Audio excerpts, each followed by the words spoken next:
많은 일이 있었습니다. 저는 1년 전까지만 해도 바에서 일을 했었어요. 저는 어릴 적부터 아버지의 알코올 중독으로 엄마는 도망가고 아빠와 남동생 그리고 저 이렇게 셋이서 지냈죠. 저는 중학생 때부터 알바와 일들을 하며 고등학교도 겨우 졸업했습니다. 성인이 되어서 할 수 있는 일을 찾다 바에서 일을 시작했어요. 아무래도 바에서 일을 하다 보니 손님들께 존중받지도 못했습니다. 그래도 어릴 적 하던 일보다 2배, 3배의 돈을 받다 보니 계속 그 일을 했던 것 같습니다. 저희 아버지께서는 술에 찌들어 있었지만 남동생은 끔찍히 생각했습니다. 그래서 저에게 항상 돈을 요구하셨죠. 저는 못했지만 동생을 공부시키기 위해 아둥바둥 돈을 벌었습니다. 그동안 저라는 존재가 없는 게 당연하다고 생각했습니다. 아무래도 계속 이 일을 하다 보니 만나는 사람들도 다 비슷해지더라고요. 예전에 있던 학창시절 친구들도 없어졌고 남자친구라고 만나는 사람들도 멀쩡한 사람은 없었습니다. 저희 아버지와 비슷하게 저는 존중도 사랑도 몰랐어요.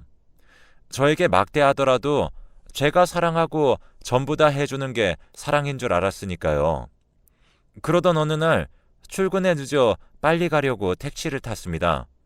그런데 급한 마음에 그 택시에 가방을 두고 내려버렸습니다. 출근해서 갈아입을 옷은 가방에 놔둔 채로 저는 후줄근한 옷을 입고 있었습니다. 순간 아차 싶어 두고 내린 걸 아는 순간 바로 카드 회사를 조회하고 택시를 찾게 되었습니다. 그렇게 기사님과 통화를 했습니다. 저는 마음이 급해 친절하게 대하지도 않았는데 친절한 목소리로 걱정 말라시며 이쪽으로 와주신다고 하셨습니다. 기사님의 친절함에 저도 모르게 기분이 좋아졌습니다.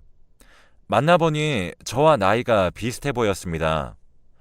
사례금과 커피를 드리려고 했는데 더웠는데 고맙다며 커피를 받고는 사례금은 받지도 않았습니다.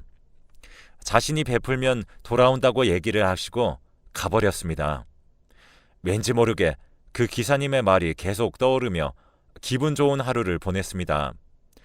어느 날 바에서 진상 손님 때문에 술을 너무 많이 마셔서 저도 취해버린 날이 있었습니다.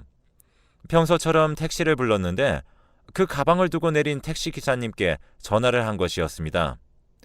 가방을 잃어버리던 날 기사님을 택시라고 저장을 했던 것입니다. 그렇게 취해서 저는 기억도 없었는데 다음 날 일어나서 상황을 알았습니다. 그 택시 기사님께서 저를 집까지 데려다 주었다는 것을요. 아침에 일어나 핸드폰을 보고 깜짝 놀랐습니다. 저는 바로 기사님께 문자를 죄송하다고 보냈습니다. 바로 답장이 와서 그럴 수도 있다고 걱정하지 말라며 답장이 왔습니다. 분명 생긴 것도 제 스타일이 아닌데 그때부터 그 기사님의 얼굴이 아른거리기 시작했습니다. 그렇게 저는 감사의 인사로 밥을 사겠다고 하며 자연스레 저희는 사귀게 되었습니다. 하지만 저는 남자친구에게 제가 일하고 있는 직업에 대해 이야기를 제대로 한 적이 없었습니다. 항상 대충 얼버무려 제가 다니는 술집을 알려주지 않았어요. 당장에 일을 관두고 저희 집의 생계를 끊을 수도 없었고요. 근데 이 남자는 제가 이제껏 알던 사람들과는 정말 달랐습니다. 어쩌면 이게 당연한 걸 수도 있는데 저만 못 누리던 삶이었을지도 모르죠. 성실하고 소박한 그의 모습에 저는 정말 많이 배웠습니다. 그런 모습이 멋있다는 것도 알았습니다. 그리고 저희는 좀 이르지만 둘 다 30 중반이기에 자연스레 결혼을 이야기했죠. 저는 어떻게 제 직업을 이야기할지 고민을 많이 했습니다. 관둘까 생각도 많이 했습니다. 그렇게 하루하루가 지나 어느덧 남자친구의 가족들을 만나게 되었습니다. 남자친구네 집은 부유하진 않지만 정말 마음만큼은 부유한 사람들 같았습니다. 그리고 저를 너무 좋아해 주셨습니다. 그렇게 잘 마무리되어 가고 있는데 남친의 동생이 집으로 들어와 저에게 술집 여자라며 소리를 질렀습니다. 제가 잘못 들었나 멍해져서 남자친구의 동생을 봤는데 그렇게 경멸하는 얼굴은 처음이었습니다. 남자친구는 자기 동생의 팔을 잡고 소리를 지르며 집 밖으로 끌어냈습니다. 그러면서도 남친의 동생은 어디 술집 여자 주제에 자기 오빠랑 결혼하려고 하냐며 고래고래 소리쳤습니다. 남친 부모님과 덩그러니 남은 저는 아무 말도 없었습니다. 저는 불안에 미칠 것 같았고 눈물이 나 아무 말도 하지 않았지만 스스로 인정하였습니다. 역시 나는 행복해질 수 없구나 하며 자리를 일어났습니다. 시댁 부모님들은 무슨 일이냐며 앉아 있으라고 했지만 저는 자리를 박차고 나왔습니다. 그날 밤 남친은 제게 수도 없이 전화했고 문자했습니다. 하지만 저는 보지 않았습니다. 볼 자신이 없었기 때문이죠. 어릴 적부터 사람들이 저를 경멸하는 얼굴은 수도 없이 봤지만 제가 사랑하는 사람의 그 얼굴은 볼 수 없을 것 같았습니다. 남자친구는 저의 집에 찾아와 울며 말했습니다. 자기도 다 알고 있었다고, 하지만 저를 믿기 때문에 기다렸다고 말했습니다. 아니, 이런 사람이 세상 어디에 있냐고 할 수 있지만, 네, 저는 그만큼 복받은 사람이었나 봐요. 그런 남자를 만났습니다. 저희는 그날 밤 서로를 안고 함께 엉엉 울었습니다. 이제껏 살아온 삶이 이 사람 덕분에 떳떳해졌습니다. 남친은 시댁과 연락을 끊었습니다. 그리고 저와 혼인신고를 했고요. 그렇게 저희는 떳떳하게 결혼했습니다. 그리고 남편 덕분에 술집에서의 일도 그만두었죠. 저는 술집만큼 벌지 못하지만 식당의 주방에서 일하며 남편을 따라 성실하게 살아가고 있었습니다. 제가 일하는 식당은 주방과 화장실이 옆에 붙어 있어 손님들이 지나다니며 주방이 보이는 구조입니다. 그래서 그런지 누가 저를 봤는지 신우가 식당으로 뛰어들어와 제 머리채를 잡았습니다. 손님과 사장님 모두 있는 자리에서 술집 여자 주제에 오빠를 꼬셔서 잘 살 수 있을 줄 알았냐며 고래고래 소리를 질렀습니다. 저도 저 나름 열심히 살려고 노력했고 좋은 남자를 만나고 싶었고 저도 여자입니다. 너무나도 부끄러웠고 제 처지가 한심했습니다. 하긴 저라도 끔찍하게 사랑하는 제 동생이 저 같은 여자와 결혼한다고 하면 가족을 버리고 도망가 그 여자와 산다면 미쳐 돌아버릴 것입니다. 특히나 제 남편과 같이 정말 좋은 사람을 감히 제가 만날 자격이 있을까 생각이 들며 식당에서 신우에게 두들겨 맞으며 신우가 미우면서도 제 모습 같아 엉엉 울었습니다. 그렇게 진정이 되지 않아 경찰과 시부모님, 남편 모두 오고 그날 식당은 운영을 제대로 하지 못하고 저 때문에 문을 닫았습니다. 남편은 저에게 집에 먼저 가 있으라고 하고 시댁에 갔습니다. 저는 집에 홀로 남아 생각했죠. 이렇게 좋은 사람이 나와 만나 결혼을 하고 아이를 낳고 행복하게 살 수 있을까? 내 불행이 남편에게도 전해진 것이 아닐까? 처음에는 아무것도 없던 우리의 집은 지금은 어느덧 살림살이로 꽉 차 있었습니다. 그 모습을 보니 왜인지 다시 눈물이 펑펑 났습니다. 그리고 신우의 울던 모습이 생각나며 남편을 떠나는 것이 맞다고 생각을 했습니다. 저는 그 생각으로 바로 미친 듯이 짐을 싸기 시작했죠. 남편이 행복해질 수 있다면 저는 단칸방이든 고시텔이든 심지어 끔찍했던 아버지와 다시 살아도 상관이 없었습니다. 내 팔자다 생각하며 받아들이기로 했죠. 그때 현관문 비번 소리가 들리며 문이 열렸습니다. 남편은 제게 다가와 괜찮아 라고 한마디 해주었습니다. 어떻게 이런 사람이 있을까요? 남편은 제가 짐을 싼다고 엉망으로 만들어 놓은 집을 하나씩 치우기 시작했죠. 저는 그저 아무 소리도 내지 못하고 바닥을 보며 울었습니다. 분명 그는 내가 없으면 행복해지겠지만 남편 옆에 있고 싶었습니다. 이기적이라고 생각이 들면서도 남편의 얼굴을 보니 저는 그대로 있었습니다. 남편은 그날 밤 제게 걱정하지 말라며 자신이 다 해결했다며 너무 미안하다고 앞으로는 이런 일 절대 없게 만들겠다고 했습니다. 저는 제가 더 떳떳한 사람이 되겠다고 다짐했죠. 과거가 사라지진 않지만 앞으로는 절대 부끄러운 짓 하지 않으며 살겠다고요.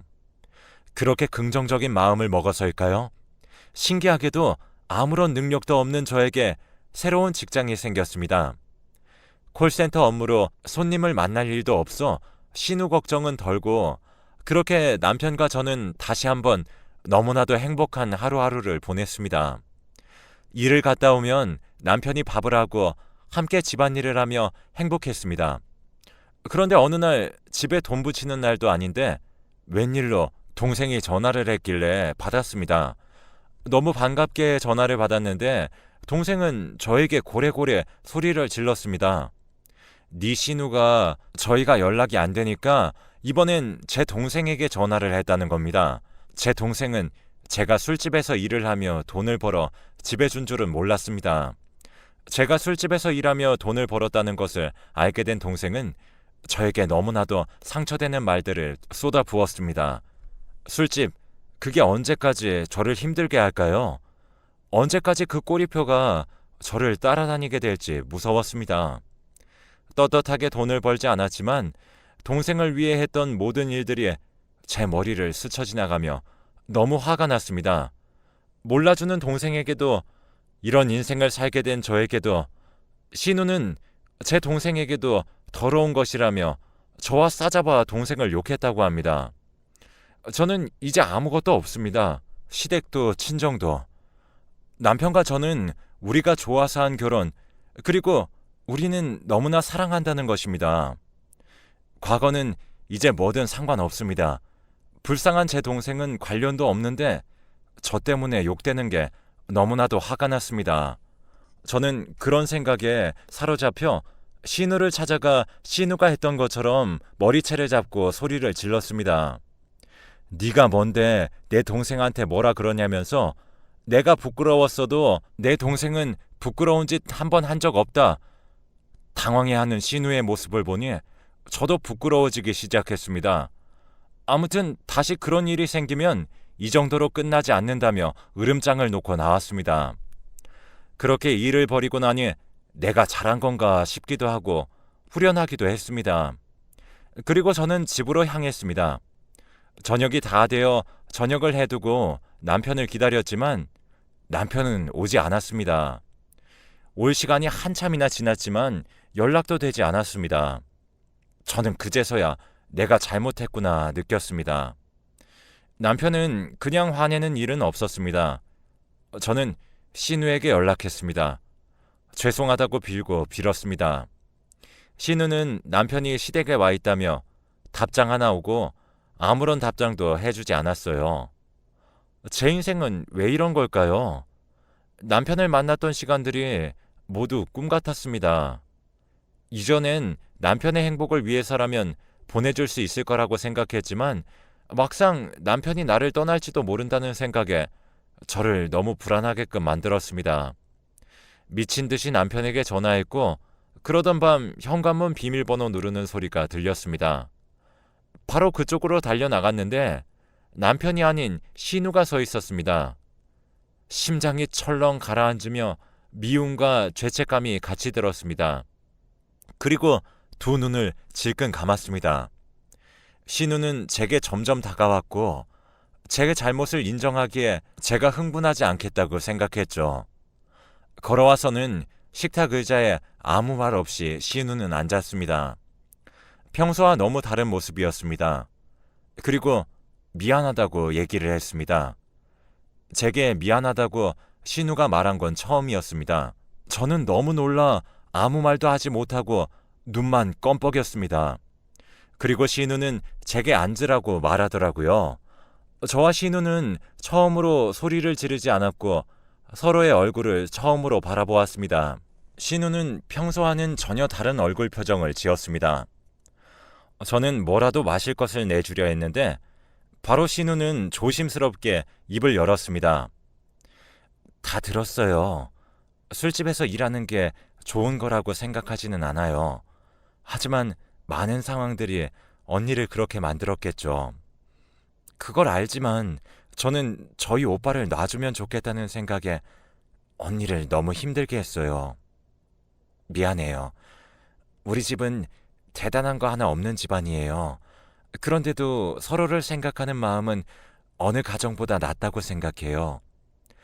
우리 오빠 돈은 많이 못 벌지만 누구보다 마음 따뜻한 사람이고 성실하고 소박한 사람이에요. 언니도 그걸 알고 있겠죠? 신우는 이렇게 얘기하면서 울먹이기도 하고 피식 웃기도 하며 자신의 감정이 왔다 갔다 하는 걸 너무나 잘 느낄 수 있었습니다. 그리고 너무 고마웠습니다. 그리고 신우는 이야기했습니다. 오빠는 저희 둘한테 화가 났어요. 저는 저희 오빠가 가족들과 연을 끊고 사는 게 정말 싫어요. 그렇다고 언니를 받아주고 싶지도 않아요. 그래도 제가 이제껏 했던 행동들은 정말 잘못했어요. 응원은 못해도 앞으로 미워하진 않을게요. 아, 그리고 저희 오빠 지금 여기로 오는 중이에요. 너무 걱정하지 마세요. 오늘 낮에 그 일 있고 오빠한테 전화를 했는데 우리 집으로 달려와서는 언니한테 사과를 하라고 하더라고요. 언니도 오죽하면 저한테 찾아와서 그랬겠는지 알고 있어요. 미안해요. 신우의 이런 이야기를 듣고 저는 남편이 여기로 온다는 사실이 너무나 좋았어요. 그리고 신우는 어느 정도 저를 이해해 주는 것 같아 너무 고마웠죠. 그렇지만 오늘 남편이 없는 끔찍한 하루를 겪고 나니 남편 없이 사는 건 정말 불가능하겠구나. 정말 끔찍하겠구나. 신우의 마음은 이해하지만 남편을 포기할 순 없겠구나. 저는 신우에게 고마워요 한마디 했습니다. 신우도 정말 미워하고 저를 힘들게 했지만 이렇게 찾아와줘서 이야기를 해주니 고마웠습니다. 관계의 첫 발을 디딜 수 있었던 것 같아요. 신우는 한숨을 한번 쉬고는 가볼게요 하고는 집에서 나갔습니다. 조금 후 남편이 집으로 돌아왔습니다. 정말 남편을 보자마자 안도감과 지친 마음과 행복한 감정이 함께 들면서 다리에 힘이 풀려 주저앉았습니다. 남편은 늘 그랬듯 다정하게 저를 부축해 주었고 저희는 마주보고 앉아 이야기를 나누었습니다. 남편은 아무리 연을 끊고 지내기로 한 동생이었지만 제가 함부로 대한 것에 화가 났다고 하더라고요. 하지만 이야기를 듣고 보니 제 동생에게 그리고 저에게 그런 행동을 한 자신의 동생이 이기적으로 보였답니다. 그리고 제게 사과를 해야 한다고 했고 오해들과 미움이 쌓여서 서로를 너무 힘들게 하는 이 관계들도 싫고 모두 행복해지고 싶어 했습니다. 그리고 남편은 저를 다시 믿어줬죠. 그렇게 저희는 돌아 저희가 함께 꾸렸던 이 집에 함께 앉아 있습니다. 제가 이렇게 변할 수 있었던 것도 저라는 존재를 챙기지 못한 채 살아온 날들이 변하는 것을 느꼈습니다. 사람은 얼마나 좋은 사람을 만나느냐에 따라 정말 많이 변하는구나 생각했습니다. 그리고 이 글을 쓰고 있는 지금도 모든 상황이 좋아진 것은 아니지만 저희는 진지하게 아이를 이야기 중입니다. 그렇게 힘들게 했던 시댁도 간간히 남편은 들리고요. 저도 계속 회사를 다니며 돈도 조금씩 모으고 있고 이렇게 돈 버는 것에 대해 감사하고 만족하고 있습니다. 남편도 저와 인연을 갖게 해준 택시 운전을 계속하고 있고요. 작지만 저희의 시간에 따라 물건이 가득 채워진 집도 아직 그대로고요. 여기서 저희 둘은 정말 행복하게 살고 있습니다. 그리고 제 동생에게 남편을 소개해 주었습니다. 동생에게도 좀 미안한 게 동생은 신우의 전화를 받기 전까지 이렇게 좋은 남편이 있는 줄도 몰랐으니까요. 동생은 시간이 지나 저에게 술집에서 일했던 것에 대해 너무 나쁘게 이야기해서 미안하다고도 했습니다. 자기도 다 알면서 모른 척한 적이 있었던 것 같았다고 합니다. 그리고 지금 남편에게도 너무 고맙게 생각한다고 하네요. 남편에게 아버지에 대해 이야기한 적이 몇 번 없었는데 이제는 조금씩 하기 시작했습니다. 제 자신에게 자신이 없을 때는 집안 이야기하는 것이 부끄럽고 뭔가 제 입이 열리지 않았는데 이제는 바뀌고 있습니다.